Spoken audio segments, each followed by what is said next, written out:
attending. This is our 5th of these events. They've all been super interesting speakers with great stories to tell, always Vermont entrepreneurial stories, which is what our surveys say I'm going to hear, so this will be another great one.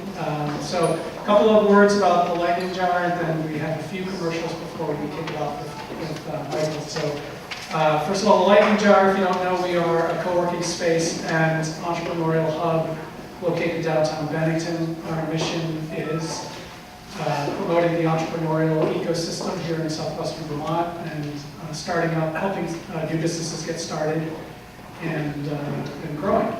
And we also have a very strong professional development component of our business as well. So we're really about bringing together professionals to engage and collaborate and share ideas and create economic growth and opportunities. So this leadership series is a way for us to just get folks out and hear other startup stories and have interesting conversations. So appreciate you attending. So a couple of quick commercials. We'll start with Jonathan on Ice House. Jonathan's going to talk a little bit about some of the entrepreneurial training that we're doing. Hello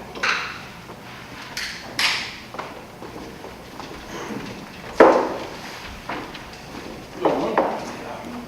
My name is Jonathan Cooper. I work in Community Economic Development at the Regional Planning Commission here at Economic Development Corporation. The first thing we'll talk about is the spinach artichoke dip that just came out. That is delicious. So I want to say thanks to Nick and the Two Groups team for catering tonight. And there's some high quality grub, so feel free to help yourselves as to your heart's content. As Dimitri mentioned, one of the things we'll be talking about primarily here is some entrepreneurship, entrepreneurial training and programming where we've been able to work with some partners across our region to implement this year with a lot of support from some philanthropic organizations. Vermont Community Foundation, about which more later, I presume. And but this is really exciting. We've sort of taken a Kauffman Foundation-backed program called the Ice House Entrepreneurship Program, really focuses on entrepreneurial mindset. It even has a pronunciation guide for entrepreneurial in there, and I'm still learning. We've run it twice now, had over 17 people come through the program and complete it, and we've seen small businesses and sort of startups coming out of that program from these cohorts, which has been very exciting. We have an excellent steering committee with individuals representing the Lightning Jar, the Community College of Vermont, Southern Vermont College, the Bennington Area Chamber of Commerce, and other actors that are really putting their nickel down for this kind of training. And the big exciting thing is that the 3rd iteration of this course will actually now be sort of housed under the aegis of the Community College of Vermont. It's been brought in as their administrative hub, and in fact it will still be taking place at the Lightning Jar, but now it has academic course credit attached for individuals who wish to seek that. And in fact a consortium, academic consortium agreement is signed between SVC and CCB, so we have a good pipeline for students across our, throughout the town and across the region who will be part of it. So we'll be starting that up. The course, an entrepreneurial mindset course, will be taught by Robert Rothman, and then it will be dovetailed with a new course and new issues of business venture taught by Elaine Hayfield. So we're delighted to have the support of so many people in the community, and we'll continue to extend that to build our entrepreneurial pipeline that has done so well at some recent events like the Road Pitch and down in North Adams at Bleecker. So thanks for your support. Hope to see you there. Anybody who has any questions, feel free to contact me. I'm Michelle Morocco, and we'll get you pointed in the right direction. Thank you.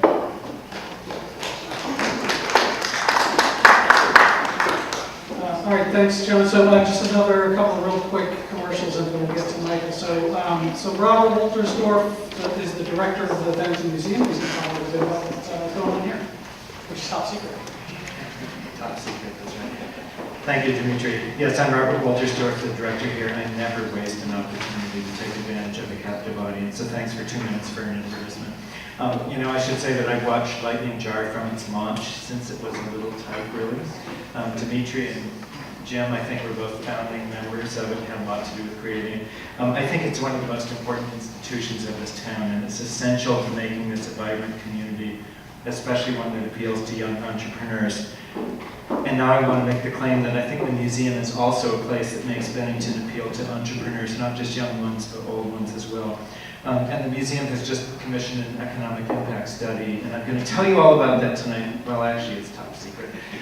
It's not top secret, but we will, watch the press for some release in the future. So let me tantalize you with one one datum. We attract, right now we've been attracting 22,000 people here a year, last couple of years. Of that, 14,000 are from outside Vermont. And those 14,000 are coming from all over New England and the nation, and of those 14,000, about 600 from overseas. So those are people who are coming from outside Vermont and are coming to Bennington, and they have an impact on this town, a direct economic impact, because they spend money on gasoline and food and in shops on Main Street. So we're doing good things for Bennington in that regard. You know, that's the obvious thing that I think everybody understands about a museum, but I want to argue for all of you in these seats today. There's something more important, even and intangible. I would argue that having a vibrant, active, and cool museum, I hope we are cool, by the way, and you'll tell us if we're not, but having a vibrant, active, and cool museum is important for you if you live here in Bennington, or if you want to start and run a business here. So what do? We entertain you, we enrich your lives. You know, you hear those kinds of things. They're a little bit nebulous, but we do give you opportunities for self-enjoyment. We help educate your kids when you get to that point. One thing obvious tonight, especially, is that we're a connector, so we're a venue where you meet other people like yourself, and that is really important. That's one of the things that the Lightning Jar does. That's one of the things that the museum does. It's a connector. And I hope we also model in our galleries creativity. That's one of our examples. We say we're a museum of art, history, and innovation. So examples in our galleries of creativity, of thinking outside the borders of the page, real examples of that. And we make Bennington, for you, a better place to start and run a business. Well, why is that? It makes it easier for you to attract people here, to recruit people, and it makes it easier to keep them here once you've got them, retain them. So just think about it this way. Think about Bennington if it didn't have the museum. What would Bennington be like? It would be like one of those other towns of 15,000 people across the nation that don't have a museum like this. It would be a lot different. For one thing, tonight's event wouldn't be here. You wouldn't have a chance to have this sort of connector. So I'm going to say I'm delighted that Lightning Jar is here tonight. You've had a lot of events here. I like that we've been connected with you from kind of from the beginning. And I want to argue this: it's good for you to have a museum here. It's good for you to be here. It's good for us for you to be here, and it's good for this community. So thank you all for being here tonight, and welcome.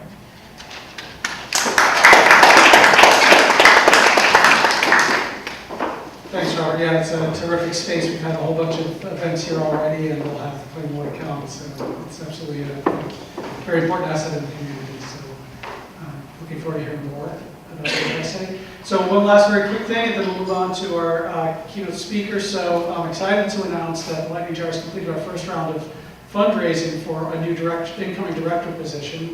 This has been my side gig for the last 3 years, and finally we get to kick the bomb out and get a real hardworking professional who's going to be paid full-time into the position, which is going to be a total game changer for us.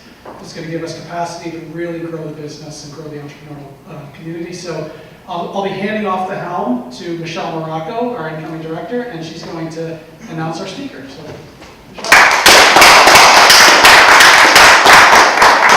shorter than everyone else. Thank you. So I gotta say, I'm really excited to be helping to grow the Lightning Jar in the next however many years.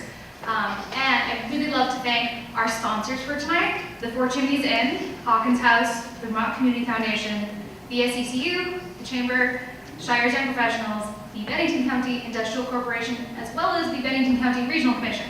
And without further ado, I would like to introduce our speaker, Michael Wood-Lewis. Michael and his wife, Valerie Wood-Lewis, founded FrontPorchForum.com in 2006, driven to help neighbors connect and build community. More than half of their state participates daily. Born and raised in Indiana, Michael graduated from the University of Illinois with a Master's in Engineering and an MBA. He and Valerie met while working in Washington, D.C., married, and have been raising a family in Vermont for the past 20 years.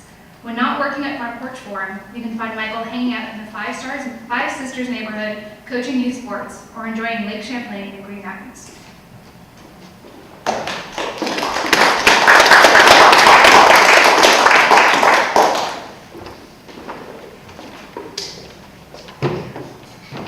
Hello, everybody. Yeah, my name's Michael. Thanks, Michelle, and thanks, Lightning Jar and Museum. And I think I'm being put up at the Four Chimneys Inn tonight, so thanks to them too. I gotta say that, so they'll save a room for me. So it is a real pleasure to be in Bennington. 20 years ago or so, I was helping coach a wrestling team in Burlington. And we used to come down here and get our butts whooped by Mount Anthony. And I think that still goes on. So when I understand the streak continues. So yeah, I'm going to share a little bit about our story with Front Porch Forum, and eager to take questions and comments as well. So we started with this premise of helping neighbors connect and build community. And there's a survey, I think, came out of Pew not so long ago, Research Center, that found that 25% of Americans don't know most of their neighbors. And that summarizes, I think, a cultural shift that many of us might relate to over the past few generations. And I've been involved with a lot of community development type work in my career, professionally, and then as a volunteer in my own places where I've lived. And I always come back to this premise: how can these programs be successful when so many people just aren't plugged in to their local communities? That was the impetus behind Front Porch Forum. Thanks. So our mission: to help neighbors connect and build community. We host regional networks of online neighborhood forums or local forums. Been at it for 12 years. More than 150,000 members now participate. Hundreds more come on board every week. We serve every town in Vermont. That's our focus. Let me ask, anybody here signed up using Front Porch Forum? Hey, that's great. More than half. I encourage everyone to check it out if you haven't already. It's free. I always say it's easy to quit if it's not fit for you. We will not track you, surveil you. That's not our gig. We leave that to the Silicon Valley experts, Big Brother. But postings look like the text there at the bottom, eggs for sale. I don't know if anybody knows Dan Higgins, professor emeritus at UVM photography. And he's been photographing his Winooski neighbors for decades. Has some really incredible work around that. For years he photographed people holding onion, because Winooski needs onion. But anyway, he couldn't help himself finally, and he had to start going around taking pictures of his neighbors when he saw postings that he found interesting. And so he had an art exhibit a while ago, so he let us display some of his images in this slideshow. But here, you see real people in a local community talk to their neighbors and say whatever they want to say. In this case, eggs for sale. Next slide. This is an example of two issues. The postings come out in a kind of daily newsletter format. This is, looks to be Moortown. Moortown's Front Porch Forum. And, the postings are about a wide variety of topics. On March 29th, there's a crime report, housing available, and a series of announcements and events. The next day, or 2 days later, someone was looking for a lost dog, announcing a trout camp for teens, a spring cleanup, etc. It's pretty simple. It's not rocket science. It's not super sexy. It's your neighbors talking about the things of everyday local life. But it carries an incredibly hefty impact, we found. In many, I'd say now most Vermont towns, 80% or more of the households participate. And I'm not bullshitting. Those are real numbers. It's truly incredible. My wife and I were trying to take a day off a while ago, and we were in, Bristol, sweet little village, center, Main Street, and she wanted to go look in the shop, and I was having trouble not working, but she took my cell phone, so I couldn't do much. And I said, well, I'm just going to go start this little survey. So I asked a guy sitting on a park bench if he'd heard of the Bristol Front Porch Forum, and I got 5 minutes of what he thought about it and how he used it. And I went to the Rite Aid and bought something, and the clerk told me she lives in the trailer park at the top of the road, and she used it for all these reasons. We stopped by the restaurant owner, talked to us about it, the waitress talked, 100% of the 10 people we surveyed had stories. And it's meaningful, incredibly meaningful to people when you give them a way to more easily connect with their neighbors. Again, farmers market, opening day, just a wide variety of postings. This is an example from Cambridge, Vermont. So our core communication channel is an emailed newsletter. There's also an online website version that carries additional information, including a list of the oftentimes dozens of local public officials who participate. They play an important role in the give and take that goes on. Here you have the assistant village clerk in Jeffersonville, which is a village inside the town of Cambridge, the solid waste district's person, planning commission, etc. Oh, this guy I had put on there because he scared me.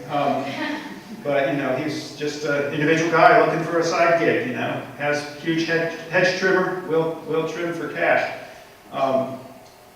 One thing we find fascinating is postings that I find fascinating. Postings start with kind of one way, I need something, I'm announcing something, and over time, as a local front porch forum matures, it moves towards interaction in groups and organizing.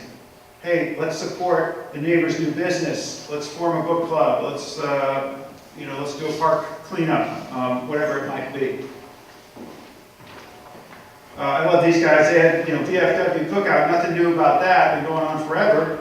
But these guys said we want some new blood. We want some new energy in the group. And they started posting it on in this case, the New Ski Front Porch Forum, and started seeing more and more community members joining in and freshened up that social group, that local social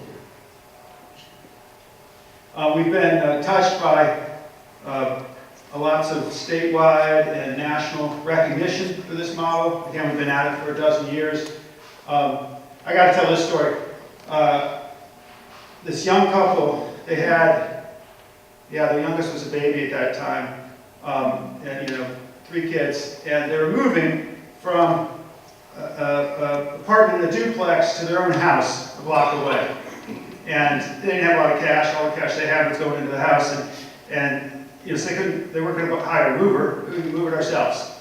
And the day was coming close, and they realized, well, geez, babies and everything, like how are we going to move the couch, the huge bookcase, or whatever, the few items they couldn't do themselves. So they put out a call in Front Porch Forum, looking for 2 or 3 people, strong backs, can you help? Well, they weren't ready when the time came. If experienced young kids, how that can happen. And the boxes weren't packed, they weren't ready at all, and all of a sudden there's a knock on the door and say, oh, that's right, we asked, somebody to stop by. And quick, let's start emptying out that one bookcase or whatever. Well, the doorbell kept ringing, and they had, 36 neighbors show up.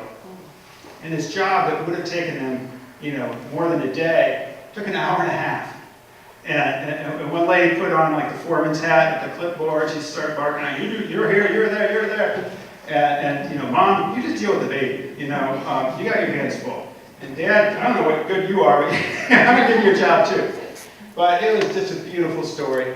And the kicker to this is, and this is what's not intuitively obvious right away. The obvious part is they had a need and it got met, right? They needed help moving and that happened. But what wasn't obvious to me when we started doing this was they went from knowing, I think they said they knew about 12 of the people who came to volunteer. The other 24 were strangers. They were neighbors, but they were people they didn't know until this happened. Now they knew them. They worked side by side for an hour and a half. They, somebody spilled something all over the rug and they got time to clean it up together or whatever. They went through this little thing together. And they said, when they started, in the weeks that followed after that, taking walks, pushing the baby around the neighborhood, it was, hi Charlie, thank you, Sally, good to see you again. And when, the part I loved the most, the next time a call went out saying, I need some help for X, they were the first ones in line. And my wife gives me a hard time, so I still get choked up about this story and pull it out. But, 3 little kids at home, these aren't the people who should be volunteering in that moment. They got their hands full, but they were. And that's the idea. Social capital, increasing social capital amongst neighbors. So we see the impact fall in multiple ways when neighbors start communicating more. increased civic engagement. People get more interested, more informed about local issues. They start to participate more. Small businesses, it's really an incredible impact we didn't anticipate. Thousands of small businesses use Front Porch Forum around the state to get customers, to get information, to get employees. We'll talk more about that, and I'll include nonprofits in that, along with businesses. And this adds up to building more resilient communities. I'll talk about that maybe with the next slide. I can't remember what's next. Yeah. So we've been at this for a while. In 2011, when Irene came through, Burlington was spared, where I was, and with some of the, we were in about a quarter of the towns of the state at that time. We weren't everywhere. And like everyone in Vermont, we were asking ourselves, how can we help? And what we found was our most important role was to keep Front Porch Forum flowing, because people were pounding on it hard, for those week or so during that most intense time. But after the dust settled, a year later, I was at a statewide conference that some public officials put together in Montpelier, and there was a panel on, using tools in this way. And we weren't asked to be on the panel. I was kind of miffed, and I thought, I shouldn't be upset. This is a severe thing, and we played this big role, but I don't know how to talk about that. Anyways, what I discovered was I didn't need to be on the panel because every panel member talked about how their communities used or didn't have a chance to use if they didn't have it yet, Front Porch Forum. And the clearest voice was the elementary school librarian in the town of Moortown. Very sharp. And she said because Moortown had Front Porch Forum for a year, about a year before this calamity hit, it had built up social capital. It helped nurture networks of neighbors, a dog walking group, a Wednesday morning jogging group, a bigger PTO, more people to town meeting, to church, to whatever, people getting more engaged. And so when calamity struck, it wasn't, well, I live in Moortown, but I work in Montpelier and I never see my neighbors. It was I live in Moortown and I have these three networks I'm involved with. And so when the calamity hit Moortown, there were neighbors to turn to that they already knew. Many of them were working on projects, doing fundraisers for something already in the school or something. And so when it came time to geez, we need to muck out the elementary school now, it's a disaster, they were able to get organized. 2 towns over, I won't name the town, didn't have Front Porch Forum, and it was like a good year and a half behind in recovery. People didn't know each other, didn't have a track record of working together.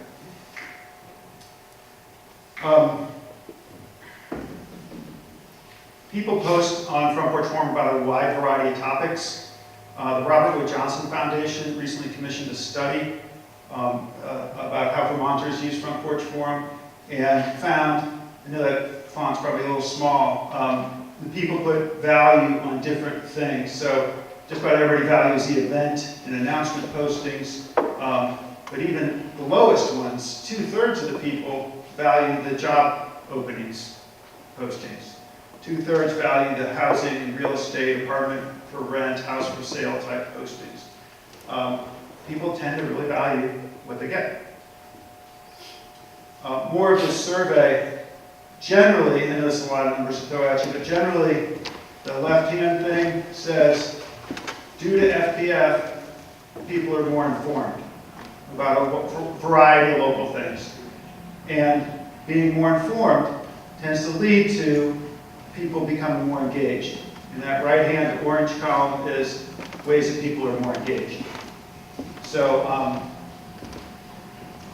some of the ones, I know we're talking local businesses here, 75% of the people say because of Front Porch Forum, they're more informed about local contractors. 61% are more informed about local shops, leading to 68% buying local intentionally. So a little over a year ago, we started an online business directory. We have 7,500 Vermont small businesses have created profiles already. It's a pretty simple thing. I'm sorry about the size and low resolution, but on the right it just shows a sample of a couple of arts and craft classes in Bennington. There's 2 out of the, 7,500. 1,000 nonprofits are mixed in there too, so 8,500. And it's free. There is a paid version. If you do the paid version, you get the star next to yours. Think about it.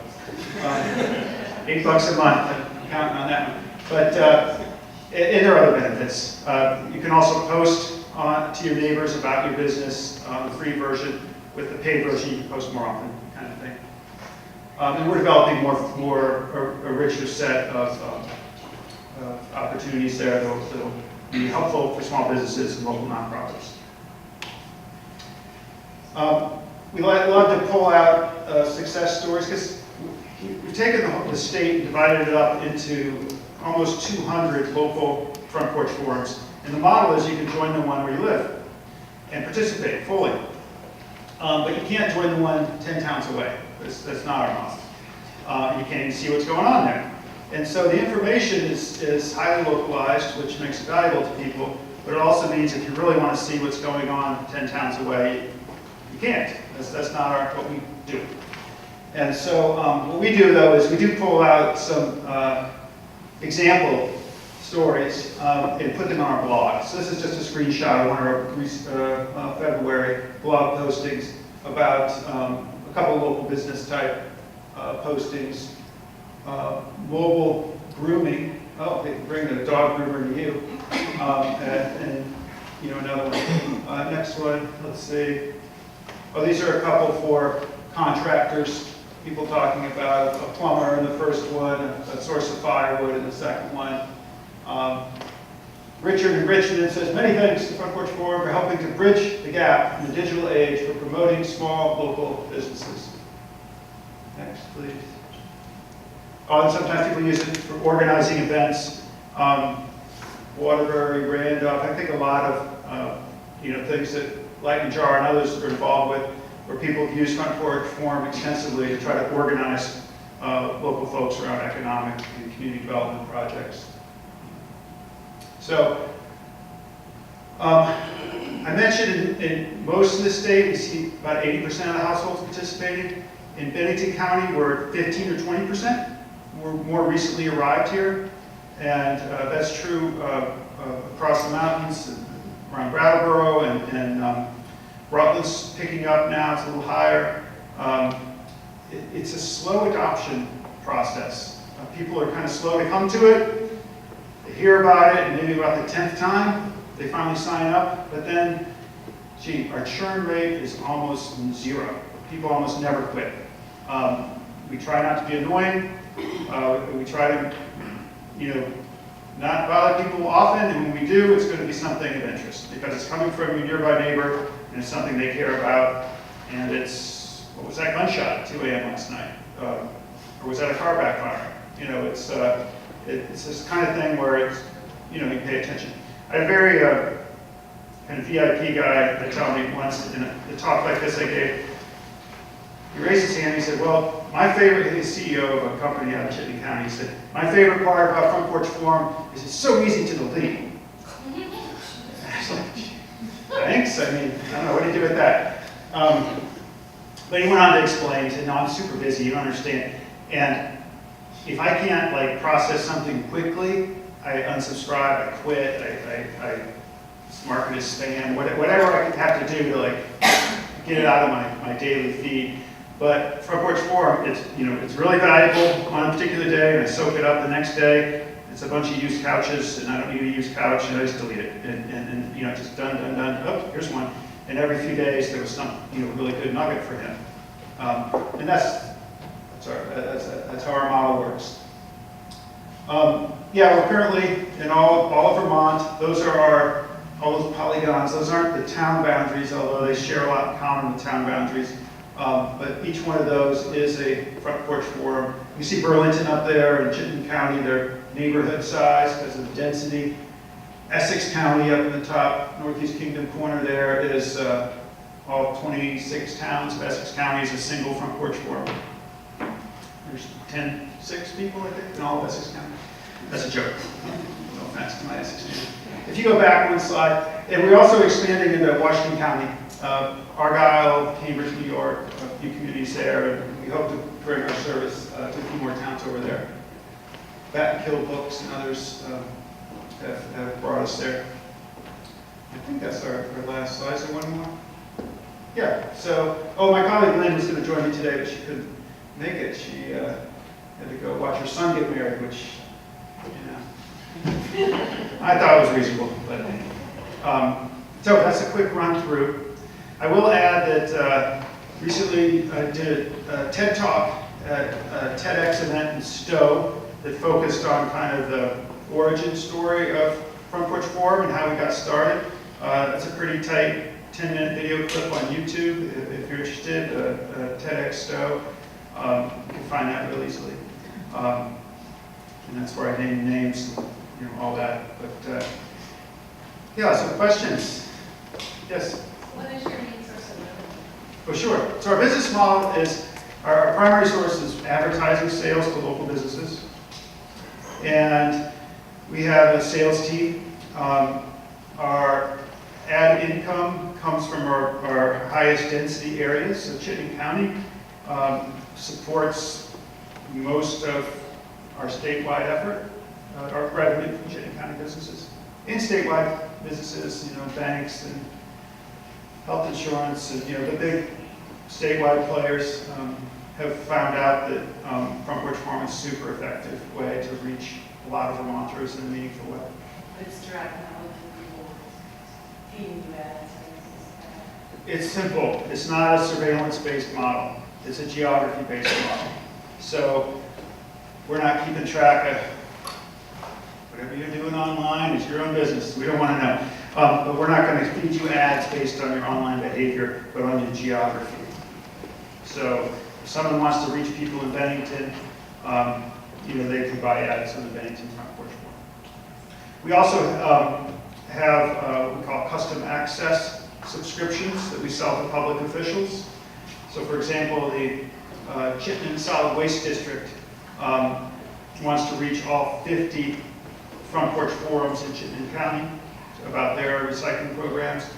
They can by advertising, or they could subscribe to all 50 through our paid program. So we have a growing number of public bodies that do that. And we do Pass the Hat once a year. We are organized as a for-profit Vermont small business, so it's a little unusual. But in October every year, we pass a hat and ask people to make a contribution if they're so inclined. We started that much against my instinct, but we kept getting checks from people. We'd write back, say, thanks, but why are you sending us $15? He's like, well, you helped me find Fluffy. And I'm like, who's Fluffy? My cat. And then some guy sends $100. I said, wow, what's that for? He said, well, you helped me sell my house without using a realtor. You saved me how many thousands of dollars? And I said, well, $100, that's it, huh? So anyway, we decided to try asking. And now we do it once a year, and the revenue is very helpful. But the part that's just as helpful is it generates a lot of testimonials with people saying, how they find it important. Can you give us like the 3 to 5 minute version of the TED Talk? I mean, we'd like to hear the story of how you got started. And Sure. what was the impetus and what challenges? Sure. Nobody's here from my neighborhood, right? So I can tell you stories. Back quite a while now ago, my wife and I were new to our neighborhood in Burlington, Vermont, the Five Sisters neighborhood in the South End, and it was known as having a high sense of community, a strong sense of community. And a year into living there, almost 2 years into living there, we just weren't feeling it. We were trying, but we weren't connecting with people. And, was it us? Maybe. But the sense was it was something that changed, this cultural shift. And so we tried a few things, still weren't breaking in, getting to know people. And so we had this brainstorm one night at dinner. We remembered that, when I was a kid, my mom would bake cookies when somebody new would move in. You take them over, drag a little kid along with you, introduce, and hello, and let's be friends, and the whole 9 yards. I hadn't gotten any cookies. I'd been there almost 2 years. And so I was getting mad now. And I said, no. Doesn't matter who brings the cookies. She's a school teacher, take charge, get things done. It's like, we'll bake the cookies. She bakes cookies. And, we'll take them. And so an hour later, she's headed out the door juggling paper plates, like 5 different paper plates to all the different neighbors. And I had my one contribution to this idea, and I said, wait, not paper. Let's use the real dishes. That way they'll have to bring them back, and we'll get a second chance for interaction, right? So, yeah, we never saw the dishes. And that's why I said, I don't any of my neighbors here exist. I still live on the street.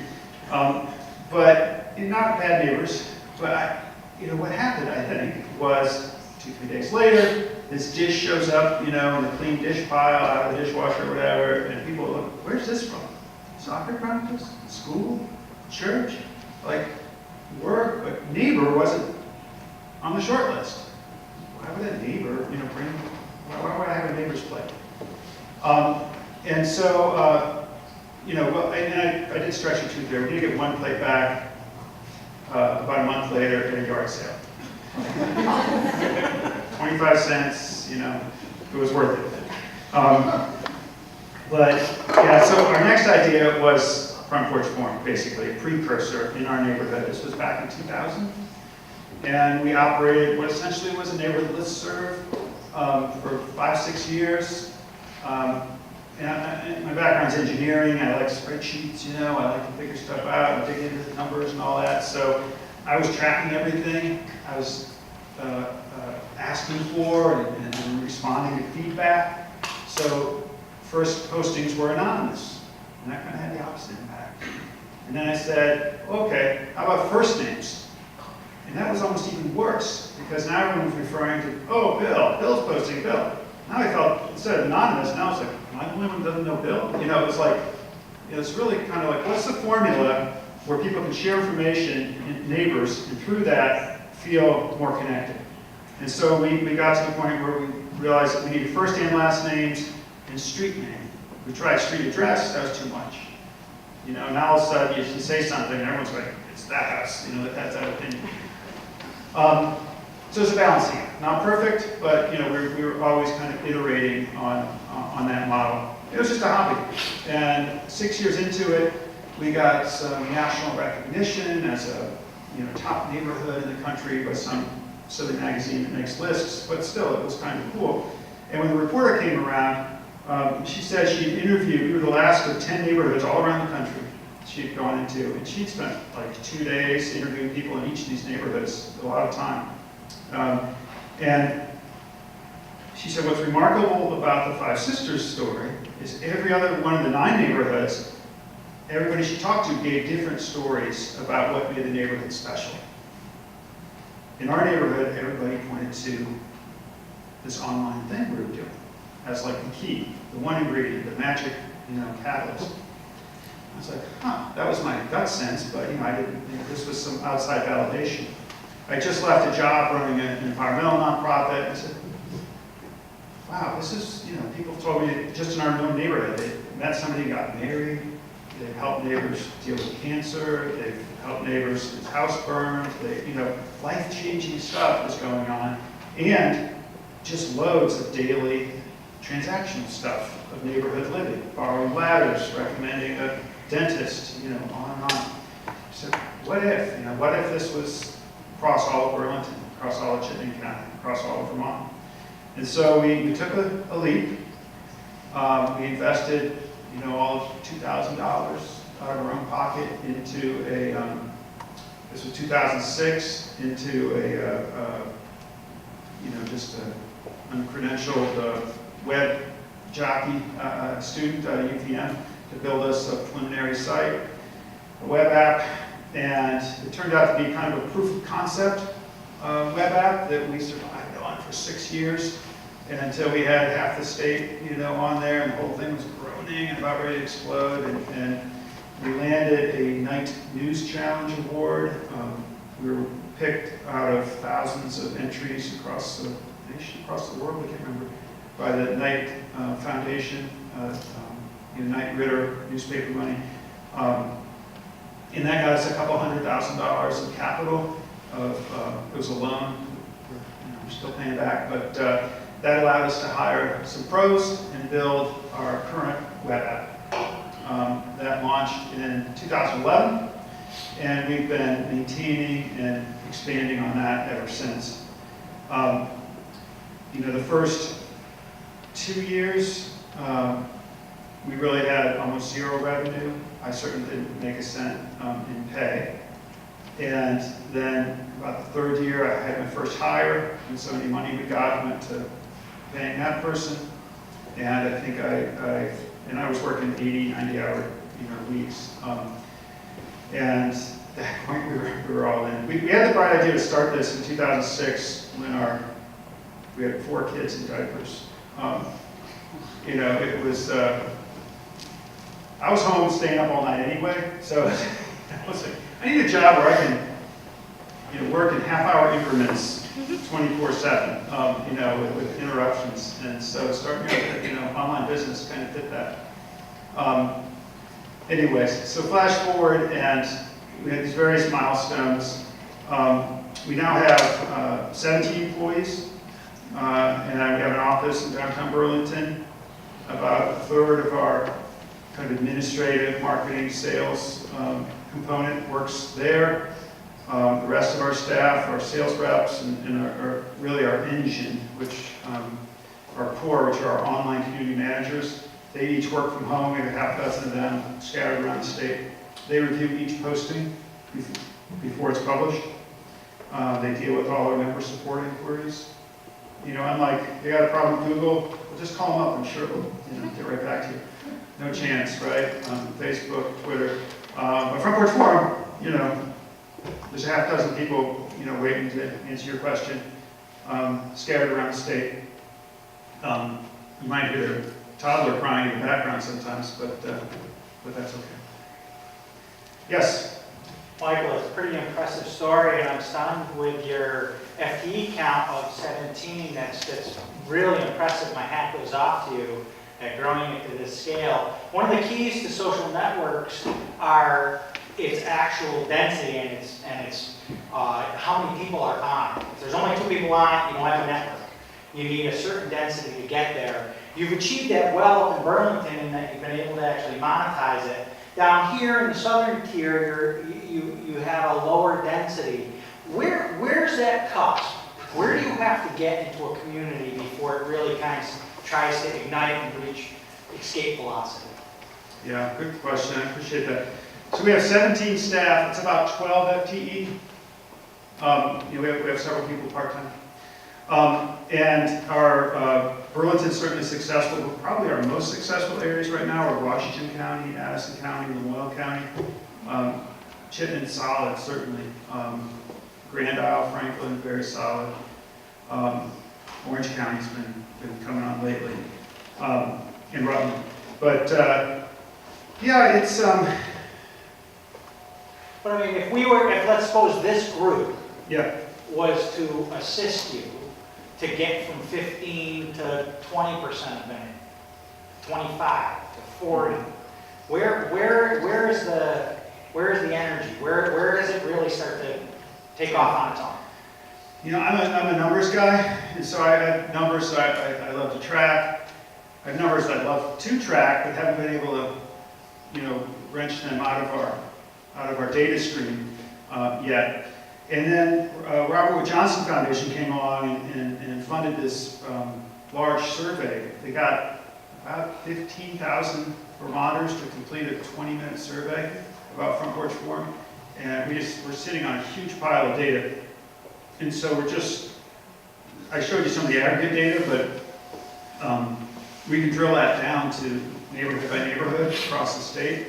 And so we can see, okay, this neighborhood has strong traction, meaning a large number of people are signed up, but it doesn't have very much participation. This one has low traction, but high participation. how did they both answer question number 6, in the survey? So we're actively trying to answer these questions. But what we're always interested in is basically getting a critical mass of people, and then a critical mass of postings in a given month. And everything takes care of itself after that. I used to think it was a magic number of, well, if you get 200 members, you're golden. Because our average community size is about 1,000 households.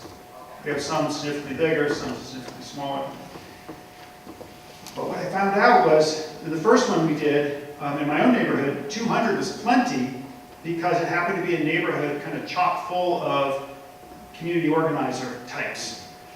And so every person there was organizing a teen drama club and a block party and a neighborhood watch and a babysitting co-op or whatever. And we had been in other communities. Milton was a struggle. Barry had some struggles getting going. We have 200, and we just wouldn't see the activity. 300, 400. Finally, we got to like 500 people, and then suddenly the engagement would kick in. And so,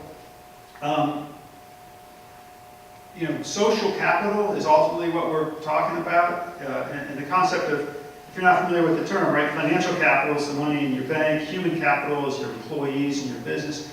Social capital is the value of your networks, of your connections, right? And so ultimately, it's the communities that had high social capital that take this, grab this tool and go faster with it.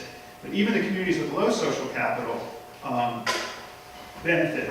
I'll tell you one more story that really demonstrates the challenge of this, answering this question effectively. One day I was walking down Bank Street in Burlington, and a woman kind of yelled at me from across the street, like, "Oh, yeah!" And running over, and gave me a hug. She said, "You're the Front Porch Forum guy, right?" And I was like, "Yeah, this doesn't happen to me, but yeah, thanks. How are you? What's going on?" She proceeded to tell me how important Front Porch Forum was to her. So I'm going through my head this list of our most active communities, the ones with the most people, the most postings, the most success stories. And she tells me she's from this little neighborhood in Milton. It doesn't have 2,000 members or something. It had 20 at that time. And I sputtered. I was like, there's 20 people on your forum. How could that? She said, "Yeah, isn't that great? I've got 20 people now that I can talk to. I used to just know Sally across the road, and now I got 20 neighbors." And so when there was that, I saw the bear, and I knew I should bring my bird feeder in, I got right on, and I told my 20 neighbors. And so, we've learned that it's not always something that's going to be easily measured, but there's a real qualitative aspect to it that we hope that survey data will help us get to. But so here in Bennington County, I would say more people, more postings is the simplest formula. And use it. We've had people, real cheerleaders who wanted to make it happen in their towns. I'm remembering in Middlesex, we had a person who said, "Well, this is going to happen." I said, "Great, bring that forward, go for it." And we plot this curve, right, adoption curve, and they all kind of go up and then plateau off because there's only so many people, and so they kind of, as they get close to the maximum number of people, it plateaus off. And sometimes it's like this, it takes just a long time. She went, I think she went around and grabbed everybody by the shirt collar and said, "Sign up." "Oh, I will." "No, sign up now." It's like, now, open your computer, I'll use my phone, or I got a piece of paper and I'll sign up later. And then most importantly, she started posting the kind of things that would get responses. She started saying, she said, her husband's a contractor. She said, "Oh, it drove me crazy, but I would ask people on Front Porch Forum, can anyone recommend a plumber?" She didn't even know a plumber. She just wanted, "Well, you gotta try, old Jeff here, you gotta try Acme Plumbing," and just to get something going. And can anybody tell me the best place to, I want to get a photo of a perfect Vermont sunset. Where's the best place in town for that? And so she just started planting these seeds. About once a week, she'd put one on there, and that would stimulate. I think of the old pump handle, You know, it's like a pump and nothing's coming until finally, you know, you prime that pump. And so she was just priming that pump until it took off on its own. And now Middlesex has, been one of our strongest performing front porch forums across the state. Yeah. So our governor has instituted a program to give $10,000 for out-of-state workers to move to Vermont and work remotely, which in my mind works very well for tech workers. If you were in the governor's shoes, what sort of things would you do to increase the technical expertise and presence within the state? Wow. That's well outside my wheelhouse. I don't know. Years ago, I served on Burlington Telecom's oversight committee before things got tricky. Wasn't me. But, and we wrestled with these kind of questions.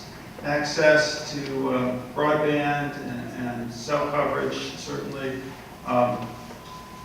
But, I'm struggling with the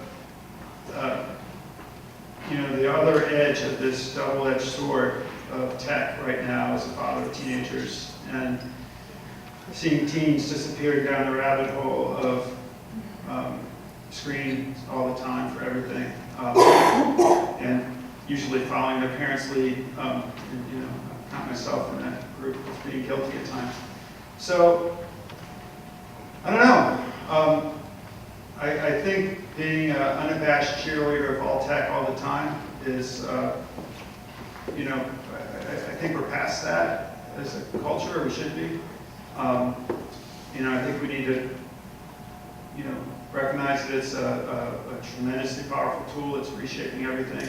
And I've been gratified to see Facebook taken to task in the media, the mainstream media lately, for their years-long practices of surveillance and all the, frankly, atrocities that are happening around the world. So I think it's tricky. It's tricky business.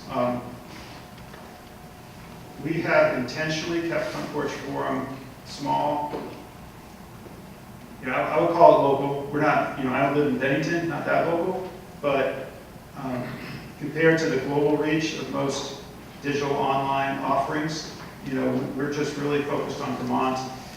And the reasons for that are multiple, but one important one is we discovered early on that even our simple tool can be super powerful to do good. We saw that, but even it can be super powerful to do bad. And the first time a guy came up to me and said, I need you to know, I'm not mad at you, I'm just telling you, I just sold my house and I'm moving out of the neighborhood that I raised my kids in because I got blackballed because of stuff that started happening on Front Porch Forum. And it was a terrible wake-up call for us to realize that it helped us rewrite our online community management policies and really take more responsibility for what goes on Front Porch Forum. And we make occasional mistakes now too, of course, but we were able to jump on things quickly, hopefully before they get out of hand. But it's these digital tools can be tremendously powerful. So anyway, I don't know. I guess I answer your question with more questions, and I'm not sure how to proceed on that. Yes? So Front Porch Forum is specifically Vermont. Yes. I'm a librarian, so I'm sitting here thinking, I'm Googling in my head, geez, what if I lived in this state? Is there a search term, it's not a time bank that I'd be looking for. Is there a search term or a national clearinghouse or some words that you might suggest? Say I lived in Washington and my kids live in Oregon, and I want to recommend something like this to them. How could they find something like this? Yeah, so I've been tracking similar efforts around the country for, since we started a dozen years ago. And I have a spreadsheet that's, 300, 400 lines long. Most of those are done, gone, closed up shop. They either were angel-backed startups that kind of, didn't have the 10x return, kind of profile. A lot of them were just one-off, like our startup. I just was using it for my neighborhood for 5 years, with a spreadsheet and a listserv. There have been a few that have continued. One huge one is Nextdoor.com. Okay. They take a Facebook surveillance model and combine it, frankly, with our stuff. They are trying to be the fourth horseman of the digital apocalypse. Facebook, Twitter, LinkedIn, and for all those different audiences, and Nextdoor for neighbors. They've had some good success. They've had some real setbacks, racial profiling, different things happening on their site. But they have their market valuations over $1 billion. They've raised more than close to $300 million, I think, in venture capital. So those venture capitalists are expecting a 10x return on that $300 million. So that exists out there. It's kind of like a Facebook version.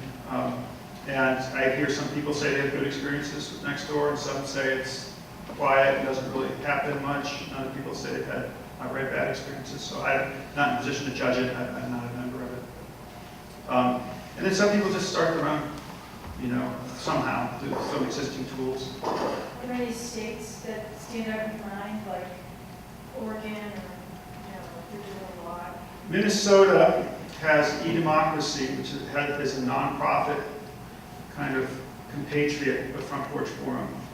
Steve Clift is a real thinker, and he's done this for kind of refugee resettlement communities in the Twin Cities and other groups. He's done it overseas, and he's a real good guy. It's an evolving question, and we get lots of interest from people who want us to go other places, but we're a small enterprise focused on Vermont and doing a good job, and it's hard for us to be successful 3 hours south of where I live. We're having moderate success now in southern Vermont, so I can't imagine jumping to Phoenix and how that would work. So we've really tried to focus on our mission and on our target area. Yes? Something that was on one of the slides, which in the presentation as part of the post for tonight, was a list of where some recognition had come from. And something that struck me as noteworthy was how the Robert Wood Johnson Foundation is a different animal in terms of public health, right? From the Norton Family Foundation, the community development, and the Knight Foundation for journalism.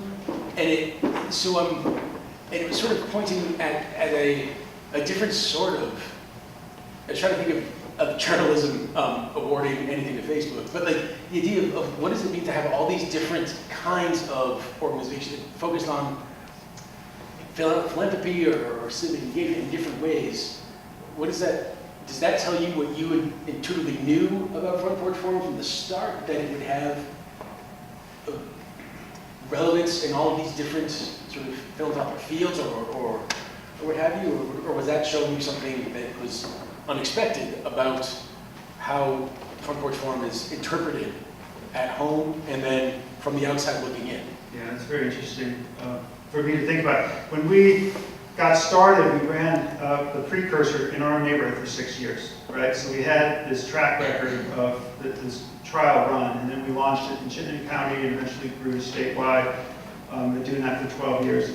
And along the way, folks would say, why don't you organize as a nonprofit?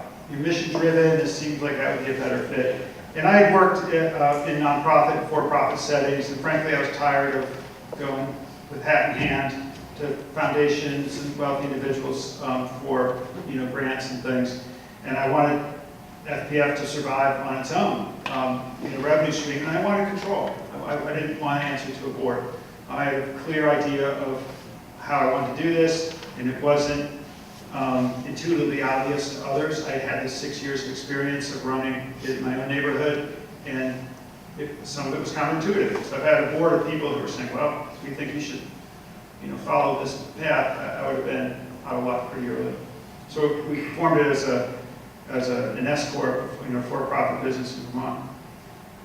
But nonetheless, because I had a nonprofit background, I did end up talking to many foundations and funding sources around the state and outside the state at different times. And they get very excited when we tell them about Front Porch Forum has an impact on reducing crime in neighborhoods. Oh, that's great. That's we fund stuff like that. And they take a closer look and they'd see a lost dog posting. And they say, oh, no, we can't do this. No, go away. We're not, we're. So I go to the next person. It's like we focus on education, and then they see that people argue about school budgets on Front Porch Forums. Oh, we can't touch that. That's third rail.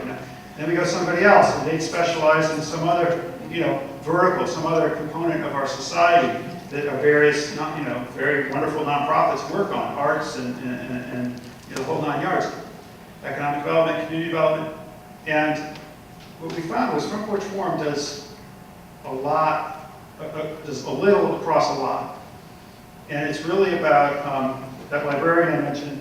So Front Porch Forum acted as fertilizer for the soil of community.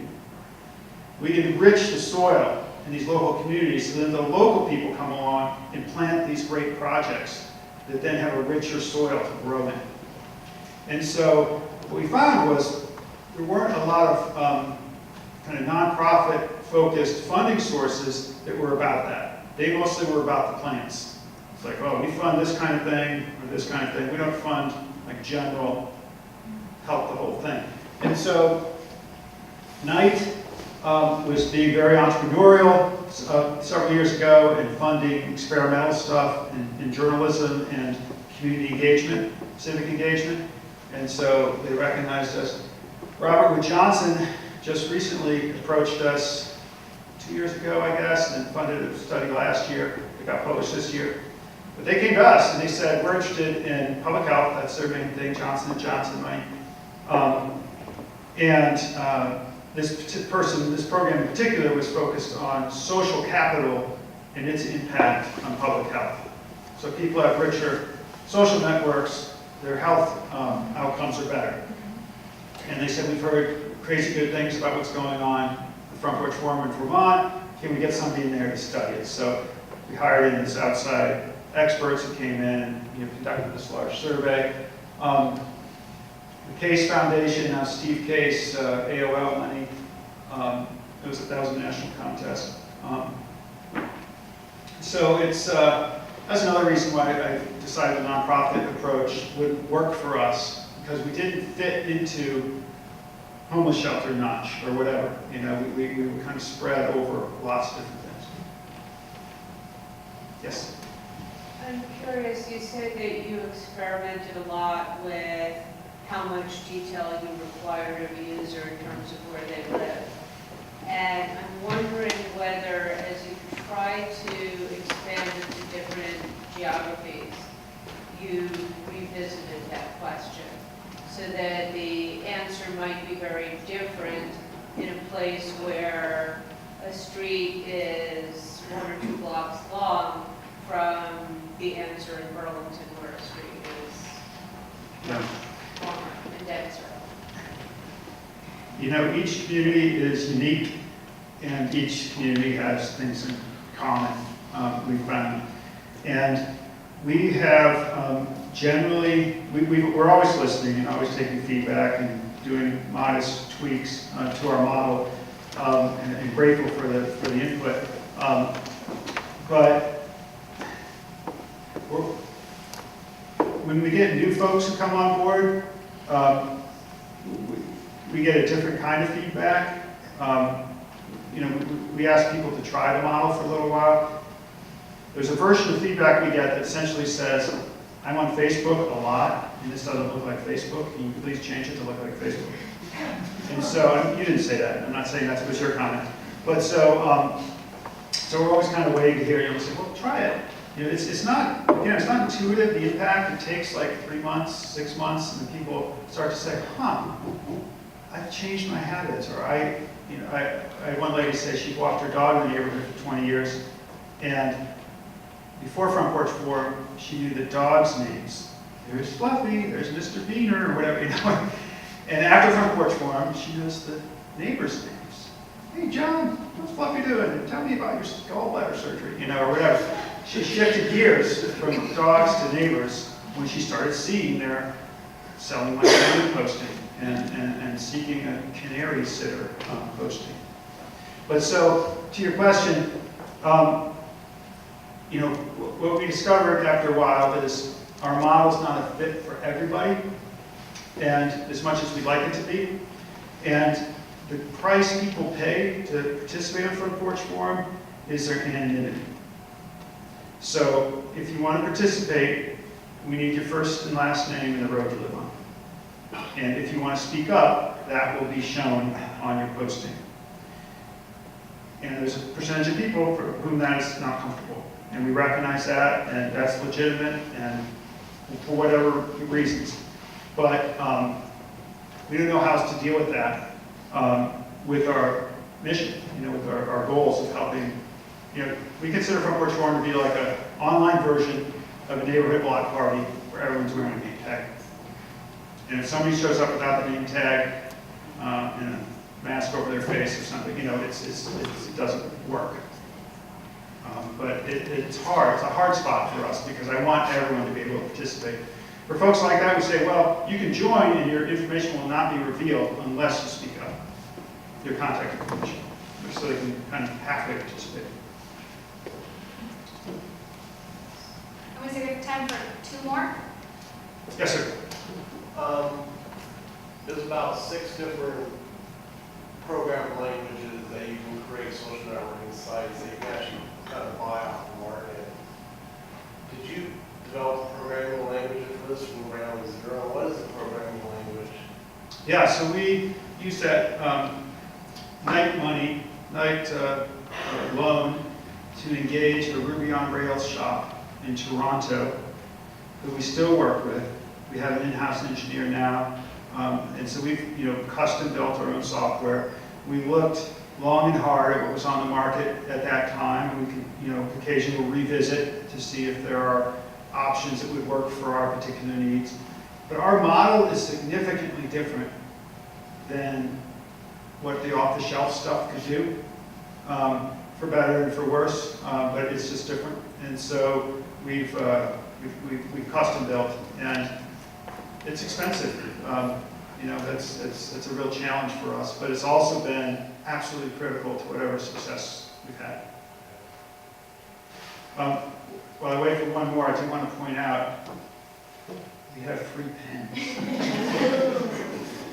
And my kid just pointed this out to me. I thought this was a really bad eraser, but it turns out it's a stylus thing. It works on your phone.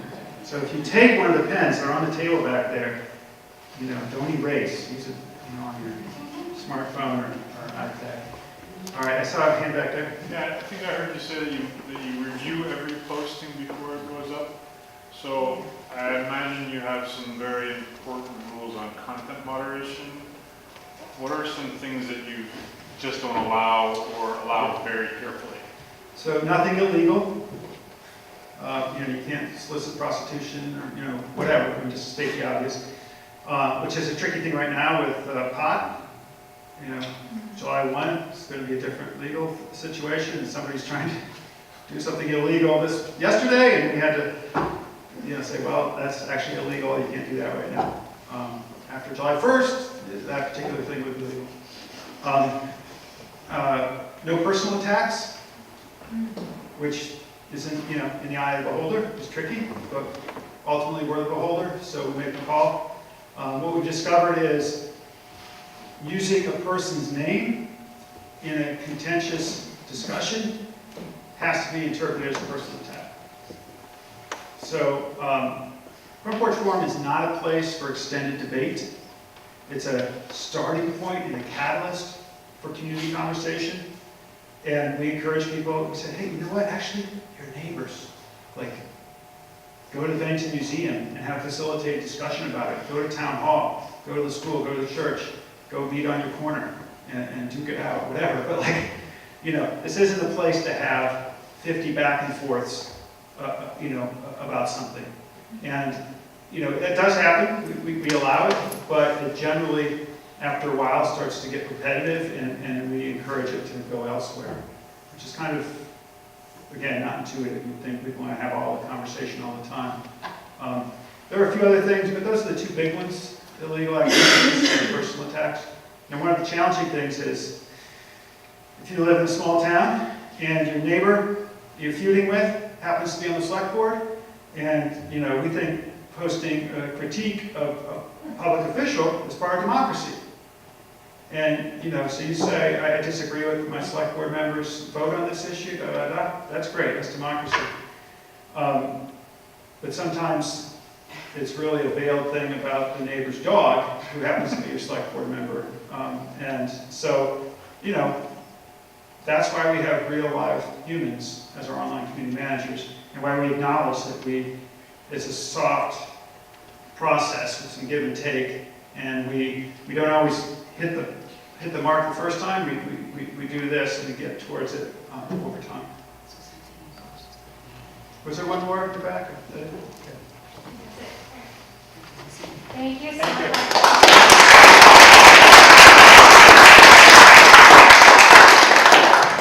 So if you have more questions, we've got lots of food. Michael is going to hang out for a little bit. Feel free to eat more, drink more, spend some time networking. And I'd like to thank our sponsors one last time. Thank you again to the Portuguese Inn, to Hawkins House, the Chamber, BCRC, BCIC, the Young Professionals, VSCCU, and Vermont Community Foundation. Have a nice day.